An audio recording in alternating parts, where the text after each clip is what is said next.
Bonjour à toutes et à toutes, donc il n'est pas tard, il est 15h30 je crois, donc le ciel est bien couvert. C'était pour faire une vidéo des l'endroit que je suis en train de nettoyer, donc une vidéo intermédiaire, parce que voilà, tout simplement j'ai envie de vous faire une vidéo. Donc là, ça a déjà bien avancé, vous voyez il y a une CP qui a été coupée, bon, il y a des bouts de tranches à brûler, et voilà, on a avancé ici. Donc cette partie-là, je vais garder un invasif. Comme quoi je ne tue pas tous les invasifs. Vous voyez, j'ai du chèvrefeuille.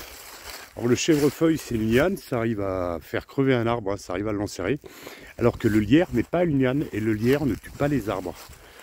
Il y a une légende urbaine qui dit que le lierre ça tue les arbres. Ça ne va pas sur les arbres fatigués. Le seul risque du lierre, en fin de compte, c'est de trop recouvrir et d'empêcher la photosynthèse. Ou la mise à fruit quand il y a des fruits. Donc cette partie-là va encore être à faire.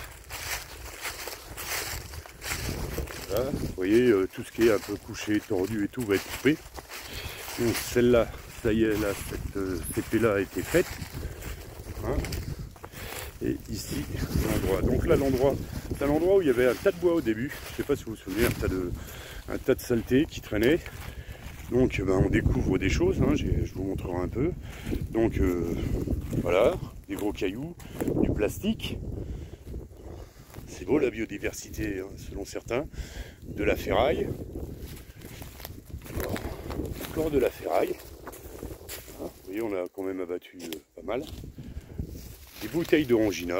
Alors, ça devait être un gros buveur d'orangina.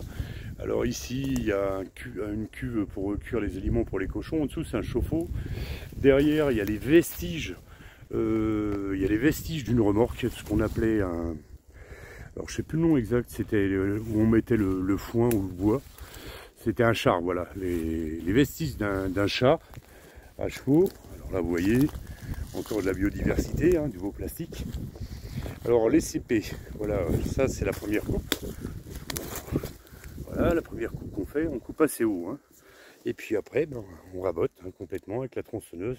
Donc on nettoie avant, ça évite de taper dans des pierres, dans des barbelés, parce qu'il y en a pas mal hein, de barbelés qui traînent aussi. Donc ici, il y avait une clôture, il n'y a plus la clôture. Il n'y a plus la clôture du tout, tout a été coupé donc ça fait de l'espace. Hein. Alors pourquoi j'ai enlevé une clôture qu'il y avait? Parce que j'étais pas du tout dans l'axe, vous voyez là j'ai mon axe de clôture qui est en haut. Il faudra qu'il vienne ici. Donc l'ancienne clôture, le poteau d'angle est là, et le nouveau, il sera là. Et ce qui me permettra de repartir correctement là en nettoyant et puis en gagnant un peu de territoire pour mettre les chevaux aux pâtures. Et puis le tilleul qui me désespère, hein, ce fameux tilleul avec tout le gui qui est dedans, qui est un parasite, là ce n'est même plus un invasif, c'est un parasite, ça vous fait crever un arbre. Alors ça va sur des poiriers, pommiers, le tilleul aussi, hein, c'est ses endroits de prédilection. Alors on dit que ça va sur les arbres vieux et fatigués, j'ai vu ça sur des jeunes arbres. Donc lui c'est vrai qu'il est un peu vieux. Alors, pour vous donner un ordre d'idée, je vais vous mettre ma petite mimine sur le tronc. Voilà. Ma petite mimine sur le tronc. Donc vous voyez un peu le diamètre de la bête. Et la hauteur. Alors quand on monte là-dedans, le problème c'est que ça casse comme du verre, donc c'est un peu casse-gueule. Alors ce que j'ai fait, vous voyez, j'ai déjà coupé les rejets de branches basses pour lui donner un peu d'air. Et puis après, ça va être les lagueuses et peut-être quand même grimper le long du tronc pour essayer de couper tout ce gui, quoi, toutes les branches qui sont contaminées. Bon ça sera une autre histoire. Alors, quand je vous parlais de ce que j'ai trouvé, donc des pavés, du plastique, hein, toujours, et de la ferraille. Alors voilà, il y a de l'Ursus. Et là, ce que vous voyez, les grandes tiges, c'est pas pour qu'on ne me vole pas les bouts de bois, c'est que je vais tailler, il y en a certains que je vais tailler des piquets dedans, parce que il y a des morceaux qui sont assez droits. Donc je vais tailler quelques piquets encore dedans, hein, joindre l'utile à l'agréable. Donc je remercie Jean Maraudeur, donc qui est sur le Discord Réseau Autonome et dont j'ai posté le lien sur la dernière vidéo qu'un youtubeur. Bon, il fait des trucs sympas, mécanique moto, aménagement d'un van, et là il commence aussi à faire son lieu. Donc allez voir ces vidéos, hein, après abonnez-vous si vous voulez, parce qu'il n'a pas trop d'abonnés. Et quant à mes vidéos, j'espère, je vous demande pas de les liker, je vous demande pas de vous abonner, je vous demande juste de les partager. J'aimerais avoir monté à 500 abonnés, voilà. Pas histoire de faire un Tipeee, parce que j'en ai rien à faire, histoire de pouvoir avoir le fameux onglet communauté. Voilà, sur ce, je vais vous laisser en vous montrant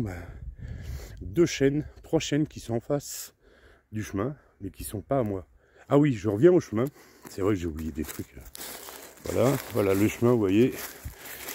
En bas du chemin, j'ai tout ça à dégager parce que là, ça a été abattu. Les branches et les bouts de bois sont en bas. Il va falloir que je nettoie tout ça pour que la pente soit vraiment propre. Voilà. Sur ce, je vous souhaite une bonne fin de journée.